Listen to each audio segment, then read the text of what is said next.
Hi, I'm Kenny Anderson, Director of Multicultural Affairs for the City of Huntsville, and welcome to Impact. Each week we bring you information about exciting things that are happening in your community, and today will be no different. I have the privilege of walking throughout this community and talking to lots of different people who are doing some really great things. And today we're going to introduce you to a program that you perhaps have not heard about. So I promise you this is going to be great information for you today. So you want to get something to take some notes with today so that you'll make sure that you capture all of the important information that we're going to share. I'm saying that at the very beginning of the program because I promise you, you're going to want to take this information down. One of the things that I talk to people often is about the fact that they have certain responsibilities in their life as caregivers. So they're taking care of an aging parent, or they have a disabled child, or a child with a disability, or they have some other unusual circumstance in life that causes them to have to be engaged with another person on a sustained basis that, of course, sets their life out of equilibrium. And that, of course, can be a big challenge as far as work and play and other kinds of responsibilities, especially the one that involves our own personal health. Today, to talk to us about that challenge and how you can address it in a positive way is Melissa Terry. She's statewide outreach coordinator for the Alabama Lifespan Respite Resource Network. Welcome to our broadcast. Thank you. Thanks for having me. Later in the broadcast, we're going to talk with a caregiver. That's going to be the buzzword through the day here as we talk about this topic, because that's a very important one. And we'll have her come on and share her experiences with Alabama Respite. But first of all, let's start right there. Tell us what Alabama Respite is. Okay, so Alabama Respite is the leading entity in Alabama to handle all things respite. Respite is a temporary break for a caregiver, and we try to be the information and referral service for caregivers. So in any part of Alabama, caregivers can contact us, and we do our very best to connect them with resources. We also do a lot of advocacy work because a lot of people haven't heard of respite, and we try to get the public, our legislators, and caregivers to understand why it's important. It's important for caregivers to take a break, and you know, there's a lot of reasons for that, but that's primarily what we do: advocacy, education, and information and referral. Yeah, well, those are three big bags, and of course they contain lots of good stuff in it. When people begin understanding exactly what you represent, I think it's almost like a breath of fresh air for people. That's right. And it has to feel like, you know, this is just the very thing I was looking for so long. So I want to maybe dive in a little bit and talk about what you all actually offer people in life. You mentioned a word that I want to maybe demystify for some people, because oftentimes we hear resources that caregivers may need. Their minds go all over the place. And so can you maybe give us just a sampling of what kinds of resources caregivers might need? A lot of times it's, you know, help getting their loved ones' lives, certain things organized. It might be medical appointments, or, you know, keeping up with everything that the doctors say. Finances? That's right. Finances. A lot of times caregivers have to take over their parents' bills and things like that. You know, when someone becomes a caregiver, they take on the responsibilities of that other person in addition to everything they have in their own life. You know, as a caregiver, you still have your marriage, your children, your job. So you're basically taking on a whole second life, you know, which sounds heavy, but you love the person that you're caring for, and you know, it's important work. Yeah. So, and like you said, life doesn't stop because a crisis occurs. That's right. So a person has a debilitating disease, or a person has an aging parent, or a person has a child with a disability. And on and on and on. You have all these different scenarios that might occur in terms of a person's need to be able to step in and be a caregiver.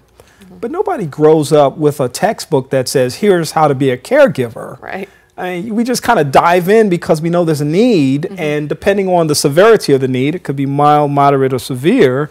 There may be just a few things that a person has to manage, or there may be many things that the person has to manage. That's right. So Alabama Respite, as I understand it, is able to step in and kind of come alongside people and assist them with these identifying things that are necessary, connecting them with certain resources, and making that journey a lot easier for them. That's right. You know, we try to help caregivers to find some balance. You know, we try to connect them with resources that will most likely help their loved one. But respite is actually a service. It's the #1 most requested service by caregivers. That's only for the caregiver. You know, most services are for the one that you're caring for. But it's so important for caregivers to take a break, have some time, step back from those caring abilities, because if not, they're going to get burned out. Yeah. And then if they're burned out, they're not going to be able to care for their loved one. Yeah. So that's why our biggest thing is to teach caregivers it's okay to step back and take a break. It's for your best interest and your loved one, and then we try to point them in the direction to find somewhere to do that. Yeah, and you know, life is kind of like on cruise control. You're just kind of going through life, doing what you do. You know, you're a kid, and then you're a teenager, and then you're a young adult, you go to school. You know, all these kinds of, this linear kind of thing takes place in our lives, and that's kind of how we see it. And then a crisis occurs. That's right. So again, we don't necessarily know how to respond to it. And depending on who you might be and what resources you may have available, you may have many resources or no resources. You know, I'm thinking about a person who is maybe an only child who's dealing with a parent, or, you know, you got all these different scenarios where somebody may have more resources than another. That's right. But the point you made about the respite and the #1 demand being the respite, the need being for the person to be able to take care of themselves. Because the truth is, if you're not able to take care of yourself, you're not going to be able to take care of anybody else either. That's right. And the burnout that occurs in terms of caregivers, I imagine, is pretty high. Yeah.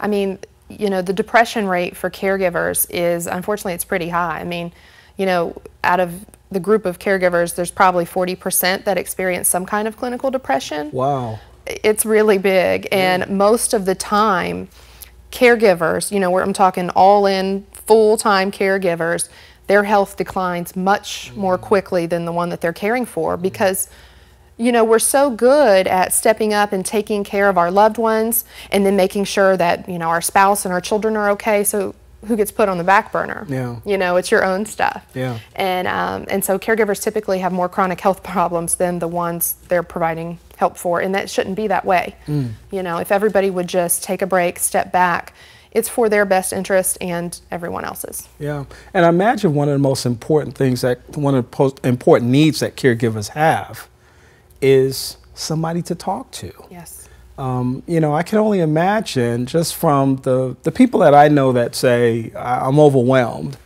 Let's just say that's a small percentage of the people. And you just think about those that suffer in silence, that never say anything, that tell themselves they should be able to do, because there are a lot of people out there like that. Yeah. I should be able to take care of this. And so respite steps in and says, you don't, neither should you have to take care of this, but like for real, you don't have to. You know, this is serious. You know, we can help you. That's what we try to do. You know, there's never going to be enough money for us to pay for respite, and I mean us, the state of Alabama, any state. We're never going to have enough money to send respite providers out to caregivers so that they can take a break. It's important that caregivers do a little bit of work on the front end, finding someone or a group of people that can step in and help them, because it prevents, you know, burnout down the road and lots of other health issues. You know, so we try to work on teaching caregivers to use natural supports so that they can continue to care for their loved one. And by natural supports, you mean? Natural supports could be friends, extended family. It could be someone's church, neighbors. You know, I've seen where communities will do respite co-ops, basically, where, you know, parent A will take parent B's children so that parent can get away, and then they swap. You know, that's a good one.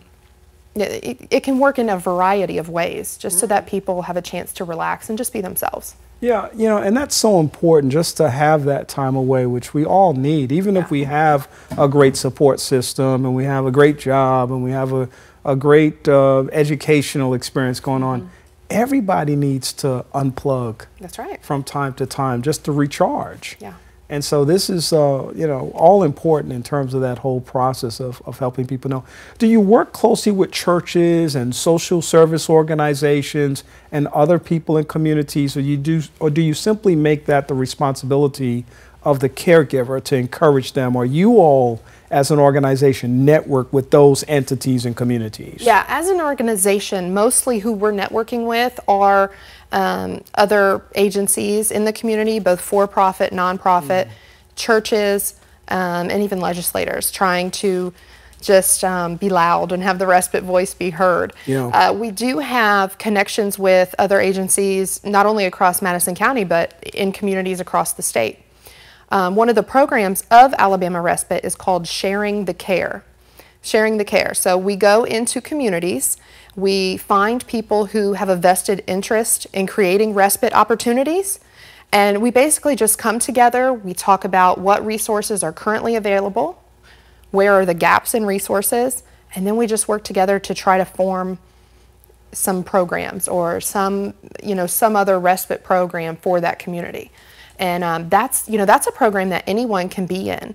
If it could be a caregiver, an agency worker, a state worker, anyone that has a vested interest in trying to get these caregivers a break, a much needed break. So I like the idea too that it's a statewide network. That's right. Because you obviously can reach out to people in other communities and other cities, especially as it relates to the core family. If somebody has family members in other areas or services that they might be connected with in one area that has a satellite office in another area, you can actually get a lot of mileage from the process of networking, as is stated in your title of being a networking organization. So that's got to be a great role, a service role that's being offered through this process as well, so that it's not just Alabama Respite out here, you know, come to us, we have everything you need.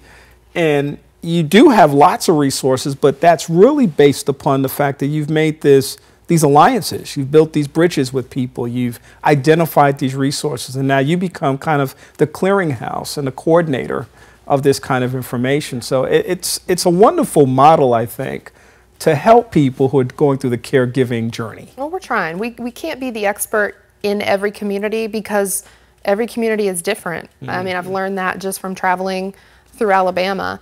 So we can't be the expert everywhere, but by forming these alliances and networking, we can find more resources, one, and we're able to kind of diminish some of the gaps in coverage, you know, so because we can plug caregivers into more opportunities. And we've even found that some programs replicate. You know, if there was a successful program in Birmingham that we were able to bring back to Madison County and kind of replicate it here. So it's really a great sharing of knowledge and resources when you're statewide like that. Yeah, that'd really come in handy for sure. Alabama Respite is who you represent. That's right. You get a chance to move throughout this community and all over the state to be able to talk about these wonderful opportunities. And it is my sincere desire that people watching the show today will learn a lot, and that they're already taking lots of notes, and that we're going to be able to help them in some way get the answer. Please give people a way to contact you right now. We're going to do that on the other half of the broadcast as well. We're going to take a short break here and bring in our caregiver, Krissie, in just a few moments, and let her talk about her first person testimony. But how can people reach you? We want them to know that right now, because during the break they may want to, you know, look you up online or make a phone call. Yeah, and that would be great. I think the best way to get our information is at alabamarespite.org. It has email addresses, events, phone numbers, and that way everyone from across the state can get in touch with us, alabamarespite.org, and we're on Facebook at Alabama Respite. All right, so we're going to keep the contact information up so that people can make sure that they get that information, and because this is very important. Yes. Alabama Respite, once again, is going to make a difference in somebody's life as a result of this broadcast. And so while people are writing that down, we're going to take a short break, and then we're going to bring Krissie in so that we can talk to her. But we'll be back in just a moment with more of the broadcast, talking with Melissa and Alabama Respite.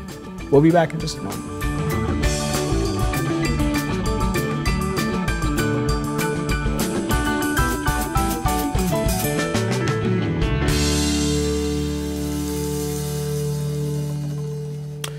So we're back with Melissa Terry. She is a statewide outreach coordinator for Alabama Lifespan Respite Resource Network. That's right. And glad to have you back once again. And you've brought somebody with you now. Yes. Krissie Saint-Vil is a caregiver. Yes. Welcome, Krissie. Thank you. Good to have both of you here. You know, Melissa, you've been telling us all about this whole notion of respite and why it's so meaningful and important to people who have a need. And now we have someone who is actually serving as a caregiver who can give a first-person testimony. That's right. As to what this service really provides. Krissie, first of all, welcome to the broadcast. And we're glad that you're here to be the person that kind of puts some real definition to this whole notion of respite, because people hear that term a lot and they don't necessarily know what it means, and they also don't know about great organizations like Alabama Respite. Oh, exactly. So talk about what this organization has meant to you. Well, I take care of my son. He's a special needs child. He's 8 years old. He can't do anything for himself, so it's a 24/7 thing. And for respite care, it's very important because just doing simple things like laying down to take a nap or washing the dishes or just to step out and clear your mind, it's not something that you get to do very often when you have someone that you're responsible for all the time, every single moment.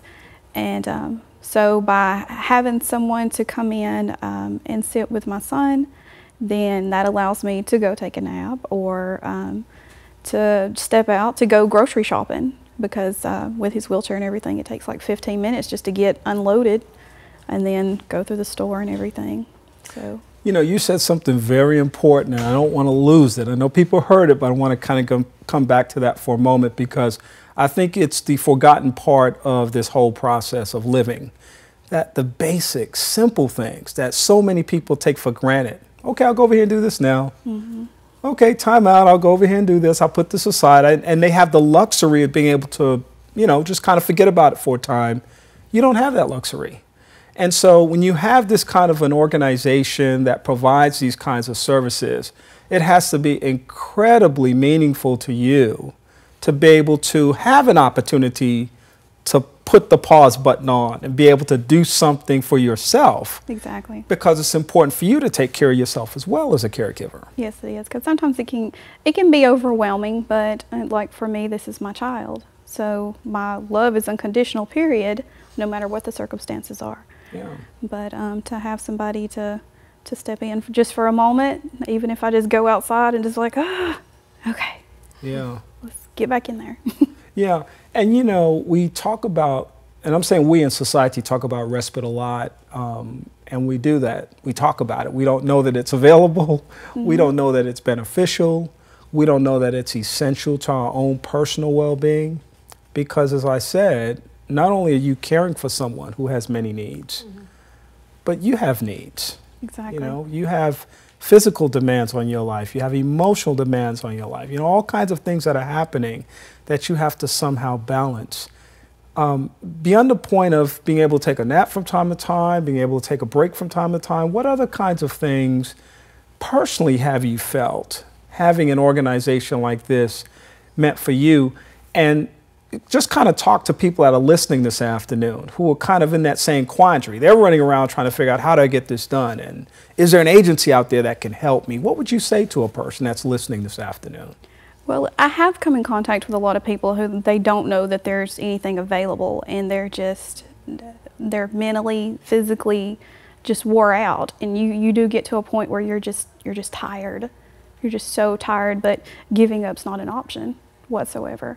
And seeing people who don't know that there are resources out there, it makes me sad, because there are so many things available. It's just a matter of getting that information to the right people, getting that word in the right ear to pass that information along. How did you learn about Alabama Respite? Well, we've had therapy services through the United Cerebral Palsy, and it's a program housed underneath them. So one of our therapists had told us about it. Which I think is important. You know, once again, you're making another important point, because just the whole notion of, and Melissa, you may want to chime in on this, the notion of having resources is one thing, but then getting people connected to them is another. That's right. So if you have a service available and you're engaged in the process of therapy or some other kind of support service, and somebody says, oh yeah, by the way, here's this service, or here's a critical part of what we want you to take access to. But what about those that don't know about it, or don't have a need, or see a need, or understand a need, and are just kind of running around trying to figure out, where do I begin? Well, where do they begin? Well, again, it goes back to a lot of times we have trouble getting caregivers to identify themselves as caregivers. And once they do, once they accept that they're not just a husband or a child or a mother, they are a caregiver. And once they start to go down that road, resource after resource will open itself up. But it's getting to that point. Sometimes we get people that have just stumbled across the website and they call to get information. Most of the time they have found the resource from a therapist, a social worker, a friend who is in the same situation. And so word of mouth is a lot of it, but we try to be present, at as many health fairs, just different conferences, anywhere that we can. And TV shows? TV shows, radio, yeah, all of that. So we're trying to get the word out. It's hard to tell people, that aren't looking, or it's hard to get people to know what they don't know. Yeah. That's one of our biggest challenges. Yeah, you made an excellent point there, but you also made one earlier when you talked about just identifying as a caregiver. That's right. There are a lot of people who don't see themselves in that role. That's right. They know they're doing something, but they're not saying, oh, I'm a caregiver. So there must be some services in my community that can help me with this process. So I think you have really perhaps answered a big question for a lot of people in just explaining that. Yeah. Because hopefully people listening today will really step back for a minute and think about the role that they're playing. And think about the emotional exhaustion that you have, and the demanding schedule that you have, and the lack of freedom that you may have in the context of this person that you're engaged with on a consistent basis. And perhaps you need to identify yourself as a caregiver. Yeah. And that's the first point. It's almost like the denial that exists when a person's having a problem. They want to think that they can really solve the problem on their own, right? On their own, but in reality, they can't. And there are all these great resources out there that can help people with that. Krissie, as you talk to people, because obviously you've got family, friends that are aware of your situation, do you find people to be supportive of what you're involved in with respite? Oh yeah, most definitely. Once I explain as to how it works and what all there is that's offered, they're like, that's fantastic. How can I get involved? How can I help? How can I help somebody else that I know that takes care of somebody? Yeah. And they've asked me, well, what if I go wash some dishes for somebody? And I'm like, you think that is something small, that is something gigantic to somebody who just, there's so many things that fall by the wayside, laundry, dishes, things of that nature. For somebody to come in and just be that kind, that simple kindness of let me help you out. Just the basics, once again, that makes all the difference in the world. Yeah, Melissa, we're so glad to have both you and Krissie on the broadcast today. And we want people to know before we close that there is help. That's right. And Alabama Respite is there. We are. And you're there for the rescue. So tell people how they can get in contact with you. Okay, well, statewide, alabamarespite.org is our website. And you can go on there to find respite resources in any of the counties, to learn how to apply for a voucher. And you can call us, at our 1-800 number. It's on the site. Just call, and we will, if we don't know the answer, we will connect our callers with whatever resource we can find for them. All right. So, yeah. Well, it's a great service, and I'm just so glad to have been able to profile you all today and share this great information with the community and everybody that's watching. I know they're going to get some help. If one person would just say, hey, I heard about Alabama Respite, right, I'm going to get some information, they'll find it will make all the difference in the world. Yeah. So, Melissa Terry, thank you for being here with us today. Thank you, Kenny. Statewide Outreach Coordinator for Alabama Respite, and also Krissie Saint-Vil, a caregiver. Thank you for sharing your story. Thank you.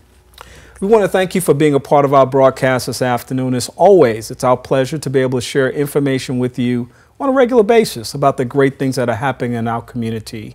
We'll be back next week for another edition of Impact. In the meantime, I hope that you have a great week. Take care.